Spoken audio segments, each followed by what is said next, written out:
¿Qué les ha parecido estas obras? A ver, uno es el trabajo de Olia Lialina. Les he mostrado dos trabajos de Olia Lialina, dos trabajos muy clásicos. En el caso de Mi novio regresa de la guerra, verano del 2013. La del 97, Ágata aparece. De pronto la pueden googlear y buscar algún servidor alternativo, porque el que tenía yo ahí creo que está fallando. Sí, me parece que no está ejecutando bien la obra. Claro, porque son trabajos, vuelvo y repito, del siglo pasado, de la década del 90, ¿ok? Y los navegadores han evolucionado en los lenguajes de la web, probablemente. Entonces, ahí me encontré con ese inconveniente. Luego les mostré Jonas Lund. Jonas Lund es más contemporáneo. Tiene algunos trabajos aparte de Internet Express, pero me parece que ese es muy icónico. De como jueguito de carros, ¿ok? Pero ya saben que ahí, más allá del jueguito de carros, un poco por simplificar la obra de él, está todo el tema del bagaje de la codificación y la programación que Jonas Lund asimila, que aprende. ¿Sí?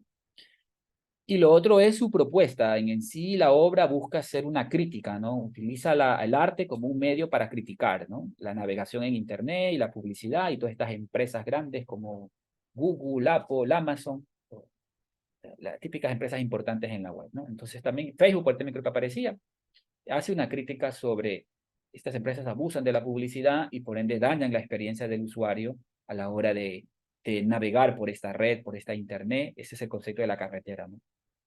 Algunos libros como concepto dicen la carretera de la información, ese es Internet. ¿Ya? Fernando. Bien, sí me parece más interesante las dos últimas que mostró, la del verano y la de la carretera, porque la primera como que, bueno, igual recién está incursionando en esto del arte en internet, la primera que mostró, la del novio volviendo de la guerra, Ujú. pero me parece que se enfoca más en lo narrativo que en lo que sería las herramientas que te da el internet.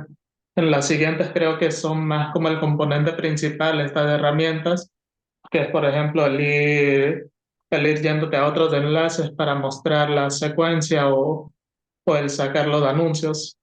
En cambio, la primera sí creo que se podría ver en otros medios y funcionaría igual. Sí, no sé si aportar el hecho de que la primera obra es como más, como es del cine, ¿no? Olia Lialina viene del cine. Entonces, seguramente en el mundo del cine es muy importante la narrativa, ¿no? Entonces, lo que ella hace desde su disciplina artística, que es el cine, es cómo puedo contar una historia o cómo puedo plantear una narrativa de una historia corta, pero en el net art. Ese debió haber sido como su objetivo general, ¿no? ¿Cómo puedo contar una historia, pero que sea hecha para el arte en red? Entonces, claro, como el arte en red son páginas, sí está claro que esa narrativa en el cine tendrá otras consideraciones, ¿no? La cámara, el guión, los actores, pero ella acá evita todo eso y simplemente dice, a ver, ¿qué me permite el medio? Entonces se da cuenta que una página web, los enlaces, le permiten ir avanzando a una narrativa, como que si fuera PowerPoint más o menos, ¿verdad? Pero también se plantea que el hipertexto es posible hacerlo con texto y con imágenes, entonces la obra también involucra imágenes, ¿no? En esta de Mi novio regresa de la guerra. Ese es un poco el valor que le voy dando a la obra, ¿ok? O sea, cosas que ella se fue encontrando de ir contando esta historia a través de este medio. Va conociendo también al medio, va conociendo las potencialidades que tiene el medio como tal. Y seguramente también ciertas limitaciones del medio o probablemente también ciertas limitaciones de ella, ¿no? O sea, seguro que en el momento dijo, bueno, esto sí tiene mucha codificación, si yo quisiera poner más efectos, animación, audio y todo eso, involucraría que me tengo que empapar más de la codificación HTML. Entonces, probablemente ella también se fijó ciertos límites, que la obra cuente la historia, el usuario pueda secuenciar la narrativa y el hipertexto sea la forma de interacción con el usuario, ¿no? Entonces, eso probablemente para mí fueron como las variables y sin tener que llegar a complicarse. Ya de por sí, cuando les mostraba el código, fíjense todo lo que ella tuvo que haber asimilado como conocimiento, ¿no? Para diseñar la página. ¿Simplifica mucho la estética? Por supuesto que sí, pero lo hace intencionalmente. Fondo negro, letras blancas, para que hay más colores, porque plantear colores involucraría que tendría que también utilizar una paleta más grande y ver cómo la galería de colores del HTML funciona, por ejemplo, ¿no? Entonces, blanco-negro resuelve muy bien el tema de la historia.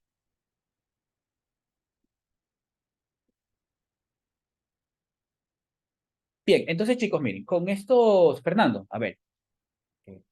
Yo lo quiero decir porque esas obras me acordaron a otras cosas que se hicieron como famosas en internet, como el famoso botón rojo, que era solo una página y un botón rojo, y el chiste es que cada vez que una persona entraba y le hacía clic, sumaba tiempo, y era como de que se volvió tan viral que el tiempo se volvía de 2, 3, 4 meses, porque cada clic era un segundo, y cada vez que estaba a punto de llegar a cero, alguien venía y le hacía clic al botón, y era como que esa incertidumbre, hasta que al Ujú. final llega a cero y es como de que gracias por participar. Esto fue una obra y gracias por participar a todos y se acabó. Sí, ahí lo que veo de pronto es la simplicidad en cuanto al trabajo en red, ¿no? O sea, poco código, poca codificación probablemente, una imagen que simbolice el botón, un poquito de código JavaScript porque eso tiene programación para eventos, el hecho de dar clic, contar o aumentar el tiempo, por ejemplo. Y el resto está el pilar teórico, ¿no? O sea, ya esa es la parte técnica, ¿no? Luego viene el pilar teórico que es esto de este botón rojo hace connotación a esta época entre Estados Unidos, la Guerra Fría, ¿no? Estados Unidos y la Unión Soviética, ¿verdad? Donde se hablaba de quien presiona el botón rojo, pues se lanzaba la bomba nuclear, ¿verdad? Estamos hablando de década del 50. Entonces ahí queda ese símbolo del botón rojo, ¿no? La Guerra Fría y todo. Entonces trae acotación, un poco de historia. Entonces eso para mí viene a ser como el pilar teórico, ¿no? El contexto de la obra, lo que simboliza la obra en sí, ¿no? Más allá de la parte técnica, que obviamente el artista la tuvo que haber implementado, tuvo que haberlo asimilado, codificado y haberla colocado en un servidor para que se ejecute. Bien. Todas las obras en arte en red van a tener esa característica, ¿sí? Y van a ver también que el artista se involucra con códigos, ¿sí? Porque tiene una pretensión de entender cómo funciona los lenguajes de la web. ¿Ok? Entonces, de ley que tiene que asimilar ciertos códigos, comprender ciertos códigos, aunque no se vaya a dedicar a hacer páginas web, quizás ese no sea su objetivo, ¿sí? ¿Ok? Y lo otro es una comprensión histórica, que eso es un poco lo que quiero pasar como segunda parte de la clase de hoy. He querido mostrarles trabajos de arte en red, por lo menos de estos dos referentes. Buko Sí, que es el padre fundador, el que les mencionaba al principio, lo voy a dejar para más adelante, porque Buko Sí, aunque tiene práctica artística sobre arte en red, él también tiene trabajos sobre arte ASCII, que es como un derivado dentro del mundo este de Internet y los caracteres. Entonces dejaría a Bukowski más para plantearlo como un referente en el arte ASCII, pero Bukowski es el padre fundador del NetArt. ¿Ok?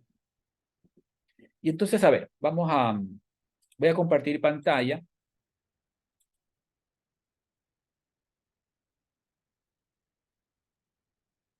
para regresar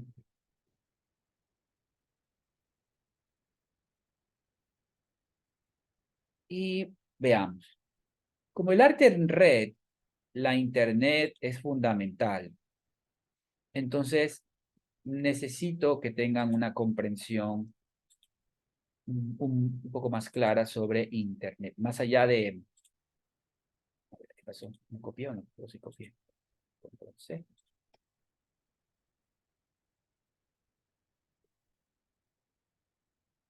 Una comprensión sobre la Internet, básicamente. A ver.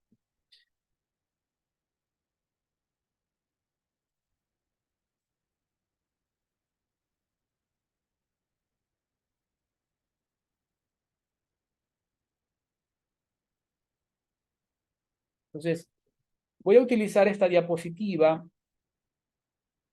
pero a ver, voy a lanzar algunas preguntas o de pronto ciertas inquietudes que pueden darse. Eh, ¿Qué es Internet? Por ahí deberíamos empezar. ¿Qué es para ustedes Internet?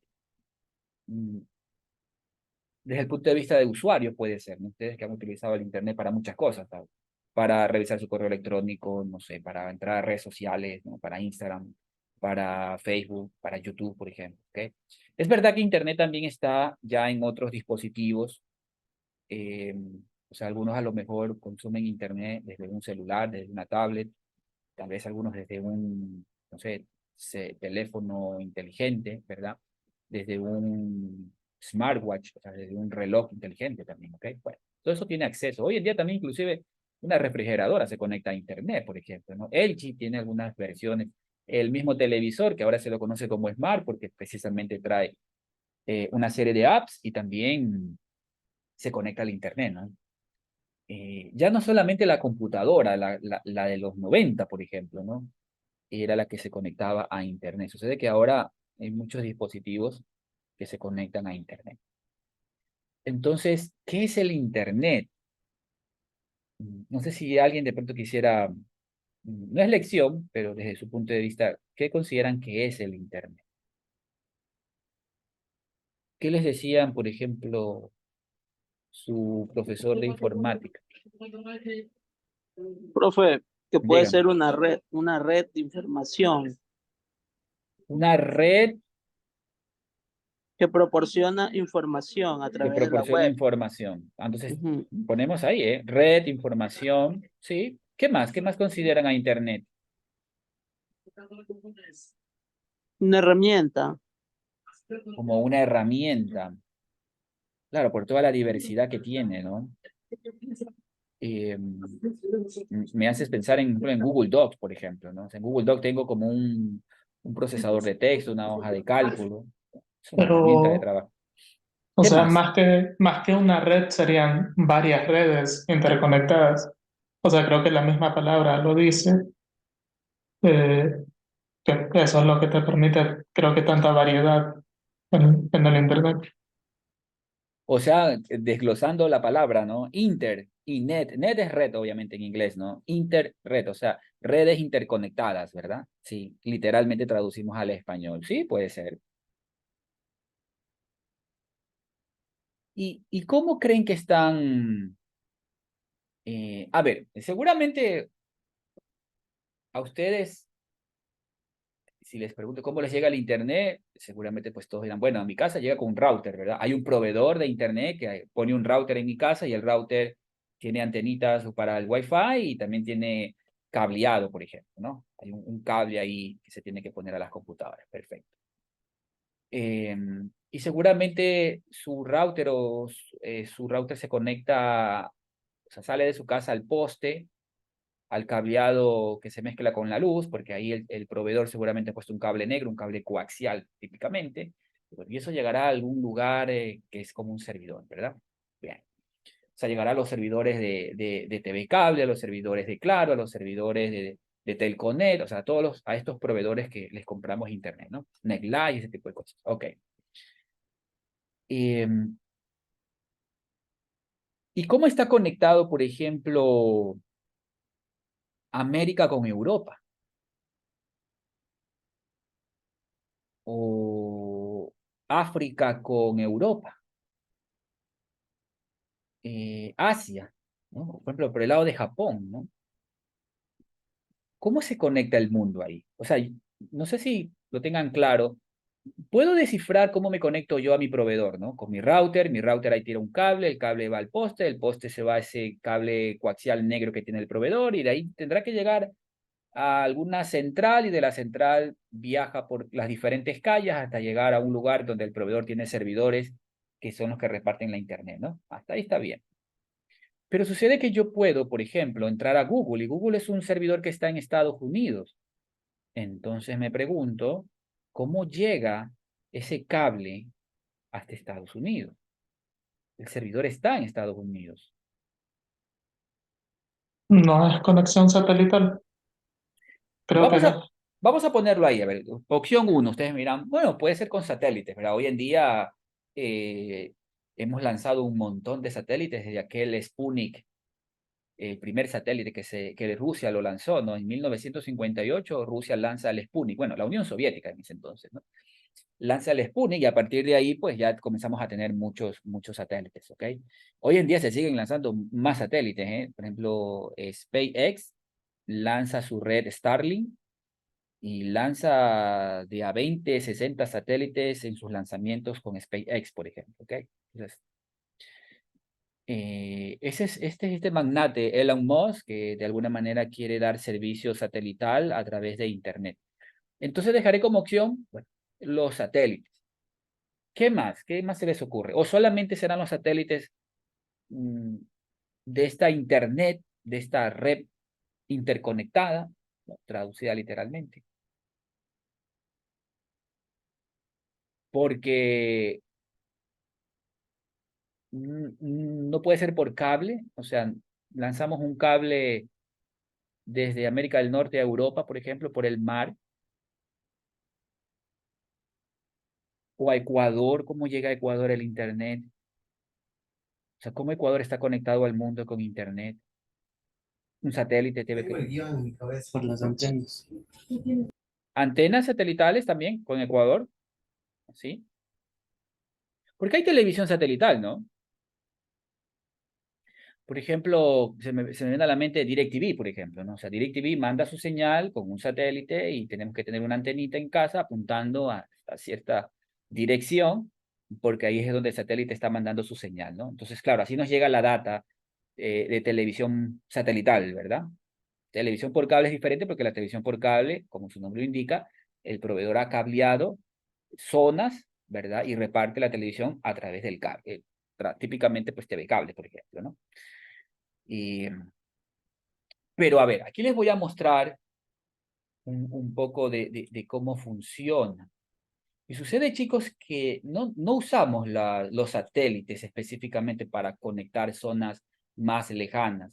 Los satélites principalmente los usamos para la transmisión de televisión, ¿sí? O sea, canales europeos, canales asiáticos suben esa información a un satélite y ese satélite la distribuye a otro continente. Norteamérica, Sudamérica, Centroamérica o África, bueno, se distribuye a nivel de televisión satelital, sí.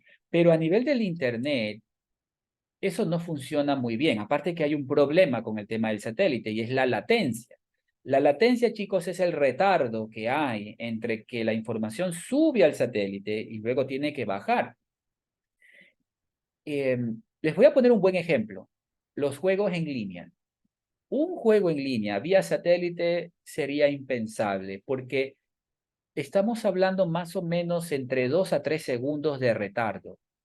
No sé si algunos percibían en algún momento la televisión satelital tenía un retardo de 3 segundos. Y el otro problema de la televisión satelital con ese retardo es el audio y el video que debe estar sincronizado. A veces se desincronizaba ese audio precisamente por el tema este de que la información sube y demora luego en bajar, ¿no? Sube al satélite y luego baja. Entonces, en Internet eso no puede ser. Ese retardo es complejo manejar. ¿Ok? Imagínense ahorita nosotros vía Zoom. Tener un retardo de 3 segundos es muy complejo. O que yo esté moviendo los labios y el audio no está sincronizado porque hay un retardo entre el audio de ese video, por ejemplo, ¿no? Sería muy, muy complejo.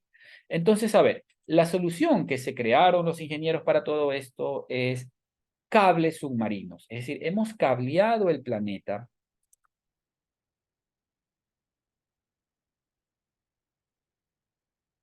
y les voy a compartir, a ver, déjenme buscar una página.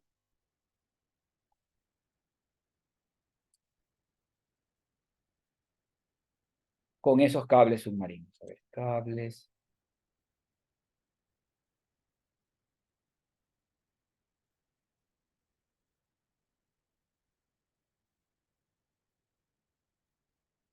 Y, a ver, perdón que no he estado compartiendo la pantalla, estaba escribiendo ahí. Vamos a ver esta página. Y se las voy a compartir en el chat, por si ustedes también quisieran un poco interactuar. Pero la respuesta, chicos, es que Internet no utilizamos las redes satelitales por sus complejidades en el retardo de la información. ¿Qué hemos hecho?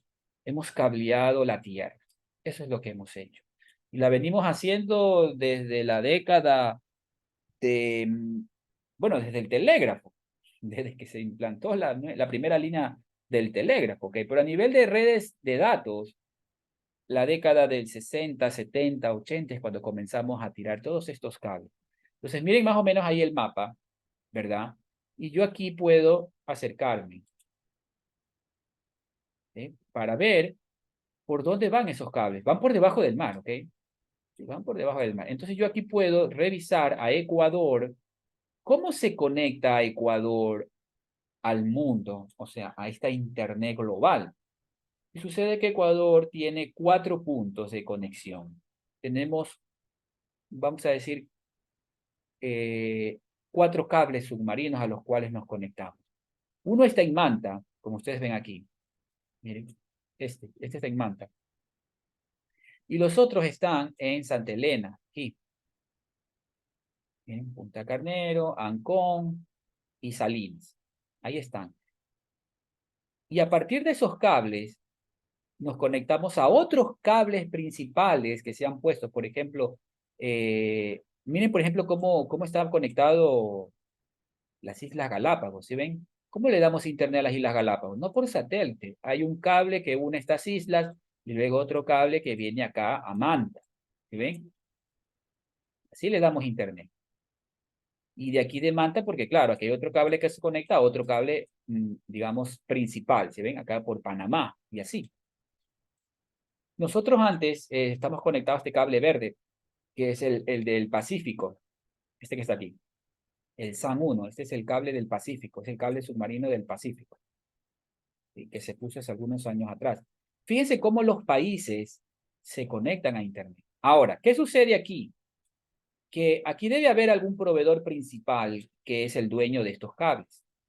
En Ecuador es Telconet.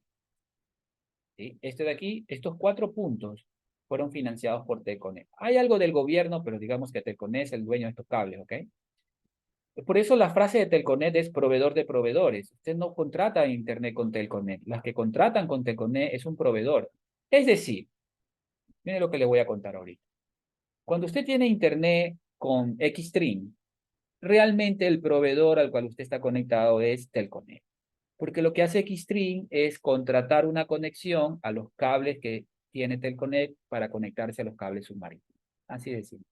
Si usted tiene internet con The entonces usted utiliza la infraestructura de NetLife, pero NetLife contrata a Telconet un ancho de banda para poderse conectar al cable submarino, porque es muy costoso. O sea, ya Telconet hizo la inversión de estos cables y los proveedores más pequeños como NetLife, Xstream, Claro, no van a instalar estos cables submarinos porque es un costo muy alto, ¿ok?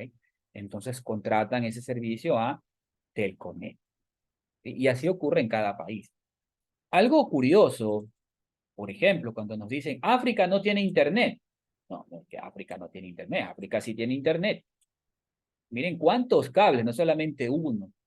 A veces llegan a ser hasta 8 cables, le dan la vuelta al continente africano. Y ya hay conexión con los países. Miren aquí. Ahora, a partir de la conexión a este punto, cómo se distribuya internamente al país, esa es la parte que se puede discutir, porque esto puede ser elitista. Si quien ha pagado por esto, pudieron haber sido gente pudiente que tiene acceso, muy poca gente tiene acceso a este cable de conexión al cable submarino, ¿sí está claro? Por los costos pudiera ser, ¿ok? Eso es otra cosa, pero hay muchos cables que rodean África y muchos países de África que están conectados, igual que Ecuador, miren, tienen una conexión a ese cable submarino. Miren acá Europa.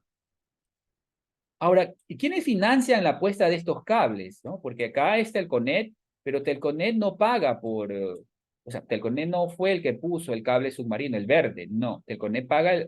Telconet solo puso esto, este pedacito, nada más, para conectarse aquí, ¿ok? Estos son otras empresas las que ponen esto de ahí, y empresas más grandes. Y aquí les va a parecer conocido. Quienes han pagado por estos cables submarinos, los principales, ¿ok? Han sido Facebook, han sido Microsoft, han sido Amazon, han sido Google, ¿sí? Son los que han financiado muchos de estos cables. Bien, si yo pongo Google, pone cable submarino, vamos a ver cuándo fue la última vez que Google ha puesto cables. Miren, 2021. Dice el enorme cable submarino que Google conectará. Aquí, vamos a ver aquí qué dice la noticia, que conecta. Quiere conectar España con Estados Unidos y Reino Unido. ¿Sí ven? Y aquí ven más o menos cómo es la puesta en marcha, aunque ya les voy a mostrar otra imagen. Pero Google ha financiado mucho de estos cables. Facebook ha financiado, miren, vamos a poner aquí Facebook, también se ha dedicado a financiar muchos de estos cables. Bueno, y aquí hay empresas, Facebook, Ancla, Barcelona, un cable submarino. ¿Ven? Dice, la multinacional es una de las promotoras de un nuevo cable submarino que conectará fibra óptica, etcétera, etcétera. Facebook también hay. Y otras empresas que se dedican a la telecomunicación. ¿Okay? Pero las grandes big, las grandes tecnológicas, Facebook, Microsoft, Apple, Google, han financiado muchos de estos cables submarinos. Esto de aquí. ¿Sí? Ahora, ¿cómo se ve? ¿Cómo son estos cables submarinos? Bueno, pongamos aquí cables submarinos, versión imagen, y van a ver que son extremadamente grandes. Miren, así se los ve debajo del mar, y más o menos la relación tamaño con el humano es así. Miren. Estos se utilizan barcos que van con estos toneladas de cables que están enrollados y los van asentando desde la costa de un continente o de un país hasta la costa de otro país. ¿Sí? Se va dejando el cable hasta las profundidades. Así es más o menos, miren, ahí en las profundidades se deja este cable. Entonces la respuesta es que Internet es cablear, hemos cableado al planeta. ¿Por qué es una red de redes? Bueno, porque Telconet forma parte de una red más global, ¿no? Mundial. Telconet nos conecta al cable submarino del Pacífico y Telconet con su red reparte a otros proveedores de otras redes. Xstream, NetLife, Claro, le reparte a esas redes y entonces ya Xstream arma su propia red con sus propios usuarios, servidores. Entonces, por eso es que es como una red pequeñita, una red de redes, ¿no? Algo así como,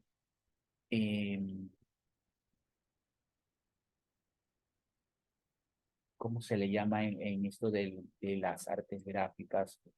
Bueno, se me fue el nombrecito. De una definición de como de red de redes, más o menos. ¿Cómo ven esto? A ver, esta información. No usamos los satélites, ya descartamos. ¿Es una buena opción?